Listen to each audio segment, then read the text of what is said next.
علاش الروز والسباغيتي انت ما انا لقيتهاش. نوريك، انا هربت كنهضر لباريس معاك درت بوجهي، الهجرة باش انا تعيش. غنهضر معاك بوجهي، نهضر معاك بوجهي. ها وجهي غتشوفو، ها هو شتيه. اللي ما كيلقاش سباكيتي اجي خذ اللحم مع راسك، رانا جزار في ايطاليا. خذ ما شاء الله. خذ ها الكرشه في الايطالي، ها هي، ها اللحم، ها اللحم، صيفط ها لي الكرعيف، غسلها شويه ها الملفاي، ها الملفاي اللي عطيتوها اللعابه ديال كرة القدم، ها الملفاي، ها هي شتيها. شوفها هاك شوف ها انت، شوف ها الزيوت، ها الزيتون، خيرات ربي، والله خيرات المغرب، خيرات المغرب، وتصنت وبلع فمك، بلع فمك كما كتقولوا، خيرات البلاد. شوف ها انت، التونه ديال المغرب، ها التون ديال المغرب، ها التون ديال المغرب. انت ماكش متربي، فهمتني؟ انت ماكش متربي تطيح، ما تقوليش انا كنقول لك ايوا اسكت، ها اسكت، ها هواي ديال المغرب، ها هواي ديال المغرب. بيت لي كبيده. مرحبا بك والله اختي تومانه تنصيفط ليك، ها الخير، ها اللبن، ها الحليب، ها الكاشير، ها لافاشكيري، ها هي شتي. ما عندنا لا طوابير لا والو، ها الكسكس المغربي غزا اوروبا، ها هو الكسكس المغربي، ها هو تعرفوا تومانه. انت اللي كنت طلاب انت. انا صاحب المشروع، ها هي نوريك، ها جيت شوف، ها هي الحاج شاكير، مش زارت الحاج شاكير، ها هي قد الخلا، ها هي شتيها، جي عندي مرحبا بك، ها هي شتيها، وسميتي الحاج شاكير، مرحبا. ها الطواجن ديال المغرب، انت تحبنا حنايا بحالكم طلاب ناخذوا الناس نسجنوهم ونطلبوا بهم؟ لا انت كل شيء موجود، خذ. انت اللي طلاب، انت اللي طلاب. هاك خذ يا انتم عايشين بالسعايه، الله يهديك. هاك خذ، ها التمور، ها تونس يا معلم، ها التمور التونسيه، الله يهديك. ها الزيتون، ها الجبن اسيا. خليني نتكلم، ما تعودش تبيع التمور الجزائريين، راهم خايبين، ما كاينش والله ما كنديرهم، بالله علاش لا هاد الضربوا ديال البلاد. منعوهم والله ما منعوهم، والله ما نديركم، انا مقاطع على اللحوم البيضاء، ها هي نتوما كتاكلوا الكرعين ديال الدجاج.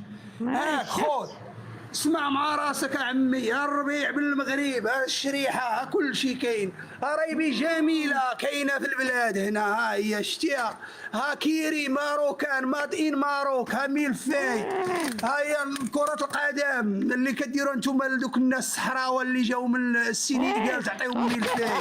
بوتين افتح لك ورينا محلو، افتح الكاميرا، افتح انت يا، ورينا وجهك، انا نوريك وجهي، انا ما نخافش، انا لا كانت شي حاجه في الحكومه والله تنقولها بالله. ها يا وجهي، ها هو كتشوف فيه. السلام عليكم، انا كتشوفني، ها ما شاء الله. ها هو انت، ها الزيوت ديال البلاد، ها هو ديال اكادير، ها هو شتيه، الحمد لله كل شيء ديال البلاد. ها الطواجن، ها انت شوف، الخير موجود، حنا الحمد لله ماشي. ها السبع ديال المغرب، ها هو السبع ديالنا، تا هو قول لي ديالنا، ها هو شتيه، ها هو يا بوتين افتح الكاميرا نشوفو. ديال الصحراء، ديال الصحراء، يا كي تشوفي فيا ديجا اللي تحاولي تشوفيني. شوف انا نقول لك اخويا، انا نقول لك الحكومه عندكم دارت غلط كبير. علاش ما نديروش، علاش ما نقولوش راه الناس هذوك مساكن، علاش بيعتوا خونتهم المغرب، خونتوهم وزاد السالك خونهم وجابهم حطهم تما وخلاهم، هو مشى دابا لاسبانيا كعيش، علاش؟ والله يلا نقول لك انايا الى بينات. لا اخي الكريم اسمح لي، انا ماشي ضدك انت، والله ما ضد الشعب، انا الشعوب كلها مقهوره، انا ضد النظام اللي برك بنادم يضرب فيه، ومن يطلبوا حقهم ولا يقولوا لهم اللي بغى موريطانيا يمشي لموريطانيا، اللي بغى كذا يمشي لكذا، اللي بغى الكذا يمشي لكذا، ولكن قالوا لهم ما تكونوش جزائريين. وحنا هنا في اوروبا لا تزاديتي في اوروبا لا تزدادتي انت في اوروبا، هنايا في اوروبا تزادتي كيعطيوك الجنسيه، علاش ما تعطيوش الجنسيه الجزائريه؟ علاش؟ يستغلونا ما يستغلونا. طلبوهاش، كون طلبوها كون مدوها لهم الجنسيه. ايه كي ما يطلبوهاش، حتى الجزائريين ديالكم ما عندكم الجنسيه. باقا فرنسا هذاك الشيء اللي كتشوفي به مبنيات ومانا، هذاك الشيء راه ما خصوش يوصلوا ليه، تياخذوا الرخصه من عند الفرنسيس. نعرف نعرف. فهمتيني؟ تياخذوا الرخصه من عند فرنسا، ماما فرنسا. هذه يقول هو كيقول لك لا، المغاربه يعطيو الكادوات. علاش ما تعطيوش نتوما تا ورده؟ علاش ما تعطيوش نتوما تا ورده؟ يلا يعلقوا لك انت اللي كتهضر باسمهم هما، خليه هي يعلقوا لك انت يا الكادو يا صاحبي، يعلقوه لك انت، يعلقوه لك، يعطيوك الكادو، عطيه هو الكادوات، حيت عارفينك صاحبي داير بوتين، هو القائد ديالك هو بوتين اللي برك يخرب في الدول. يعبدوه. تحيه بوتين، تحيه بوتين. تحيه بوتين. وعليكم السلام خويا كابوس. والله العظيم ما تستحوا. بس بالله شوي يا اخي الكريم، كيفاش انت تطلب منهم يعطوك الجنسيه؟ يعني ما لك الحق تطلب منهم الجنسيه. ليش هم بالاول خليك ياخذوا الجنسيه لراسهم، بعدين ياخذوا الجنسيه. والله عندك حق يا اخي، عندك حق يا اخي السوري. والله وتعاونوا بشار يقتل في الناس، ما حشمتوش. لا هم تشيعوا هلا يا اخي الكريم. هلا عاونا بشار دوكا، عاونا بشار. انتم اللي رحتوا اليمن قتلتوا الشعب اليمني، شك تهضر على بشار؟ احنا راحوا عن اتفاقيه مني خلوا بالاتفاقيه، رجعوا بحالهم. انا نقول لك ماشي كنزيد انايا، كل واحد عنده اخطاء. شوف كل واحد عنده اخطاء ديالو، ياك؟ ولكن نتوما بيعتوا الناس الوهم وعطيتوهم وخشادينهم تما، لا مراحيض لا والو. ولكن كيفاش تعطيهم مراحيض وانتم مرحاض عمومي كيدشنوا الرئيس ديال الدوله عندكم في الجزائر؟ شفت؟ تعرف ليش احنا جميعنا احنا الشعب السوري. وعليكم السلام. والله اختي كان عندي موضوع نطلع عاوتاني نهضر معاكم. فهمتي يا الاخت؟ اختي ثمانية، نحييك وتحية جمهورية تندوف. شكرا. ان شاء الله الاستقلال لجمهورية تندوف ان شاء الله. انا جاني كليان، تحيا جمهوريه تندوف، ونبغيو نعطيوكم تبشار ونعطيوكم كل شيء. انا يا هذوك الجزائريين خونوا الصحراء ديال المغرب، ديال تونس، ديال ليبيا، خونوا كل شيء هما، كل شيء سرقوا بعضياتهم. والله حق. باذن الله الاستقلال قادم باذن الله. انا بغيتني نبقى معاك، انا نبقى معاك. نشوف كليان جا عندي واحد الحبيب، انا نحيد يا خويا شاكر. بالنسبه لتندوف راهي محرة باذن الله، لكن نحبوا نضيفوا لها حتى تلمسان وبشار، نحبوا نضيفوهم لها، نحبوا جمهورية تندوف تكبر. لا العصافير بتحلم، العصفور السوري والعصفور التونسي يحلموا. طلعتي احلام سعيده، احلام سعيده. حلو. لو كانك راجل خلي العصنا فقط اللي انت في تندوف. لو كانك راجل ما يقدم لو كانك راجل والله كوراني تما والله لا نروح. يقولوا عليه الصقار اذا دخلت. والله ما بدك تدخل. اسمعني انت اللي راك والله يقولوا عليك الصقار اذا دخلت. كبسوا كيخلوك تمسح بالرمل. انت تحت كاع سوري لاجئ كيخلوك تمسح بالرمل ويقولوا عليك الصقار. اسمعني سوري لاجئ، شو دخلك؟ شو دخلني؟ انتوا ايش دخلكم ببوتين والشيعة ايران؟ ايش دخلكم فيهم؟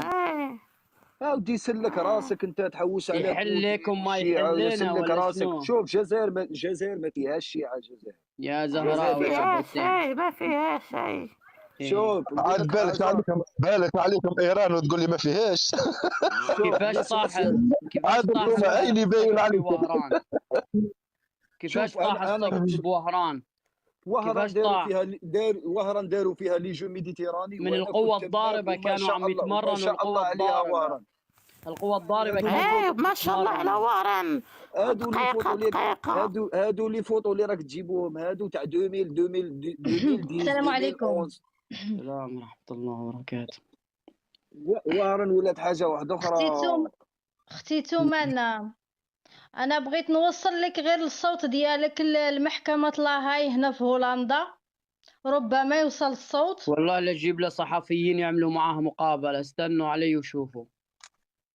نحاول نترجم شوية بالهولندية ونقول نوصل للناس الصوت وهران ما ديالك شاء الله تومنا. زينة. ما حلو شابة. ما هادو حلو. هادو لي فوتو. خلوا الاخت بربي ترجم بالهولنديه باش الاخوه في هولندا ياخذوا فكره على الموضوع. اختي تومانا خليها ترجم بالهولنديه. ترجمي يا شمس. تفضلي اولا غادي نبغي نقول نرمل احنا نديروا وصيه بوتفليقه الله يرحمه قالنا خرو وين حبيتوا في الجزائر، وان شاء الله نخرو في الجزائر كلها زنقه. هاي تكلمي. اسمع دعم سميرة. انتوما فكرتوني بواحد المثل هذاك الشيء يقول لك هو خلينا نهضروا. Dames en heren, ik moet zeggen, mensen in Tindouf poepen en vegen met zand. Dus ze hebben geen wc, geen papier om te vegen. Dus ze doen het gewoon in de zand. In de vrije sector, gewoon... راني ترجمتها تومنا هذه. ترجمي دابا غادي نهضر لهم على الحاله ديالكم اللي كتعيشوا في تيندوف وكيفاش كيعيشوا الاطفال. Mensen in Tindouf leven in slechte situatie. Vooral kinderen worden mishandeld en in legers gezet. Kinderen krijgen geen scholing, alleen wapens en worden in legers gezet in een hele jonge leeftijd. Kinderbescherming moet kinderen in Tindouf redden. Als jullie mij horen, graag kinderen in Tindouf redden. Vrouwen worden geslagen en in gevangenis gezet. Hun kinderen worden van hen gepakt. Algerije overheid namens Tapoen en Shingriha zitten mensen in gevangenis als hun praten over hun rechten. Algerije overheid namens Tapoen en Shingriha stelen alle hulp. Die wordt naar Tindouf gestuurd door Amerika en de United Nations. Graag mensen in Tindouf helpen, vooral vrouwen en kinderen. Algerije overheid is een terroristisch land. En jullie weten wat gebeurt in Saudi-Arabië, dat mensen daar, dat Algerije mannen hebben elkaar vermoord. وقلت لهم راه هما حمقين شويه، راه قتلوا بعضياتهم في مكه. هادشي اللي كاين. شكرا. لا شكرا على واجب اختي تومانا، انا في الخدمه. تومانا حسابك عليه ابلاغات بالالاف. انا غنزلها تومانا. شكرا. كنت فاتحه اللايف ونزلوه لي بالسينيال. لا البارح دخل المشرف وشاف لك الحساب عليه كثير ابلاغات. بعدين ابعث لك بالخاص مسج. خويا كابوس بربي خلينا نطلب من الناس الكل تدعم تومانا كما قلنا في السابق. راهي تجمع في تبرعات باش تشري الشوكولات. انت عنده وعودك باش تشتري لهم الشوكولات والحليب يا تومانا. نشري لهم ما حلو فهرا. هاي واضح. ها واني وعدتكم، فلهذا بالله ادعموا تومانا.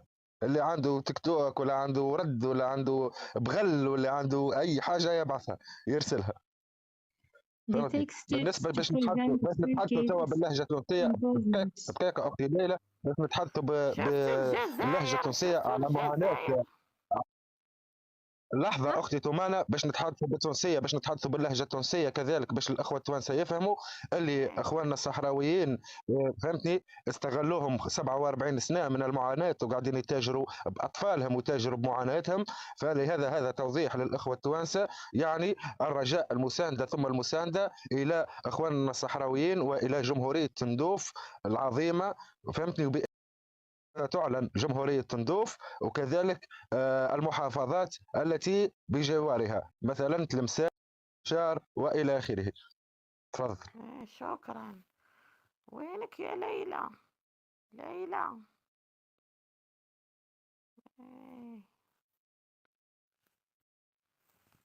كبسو.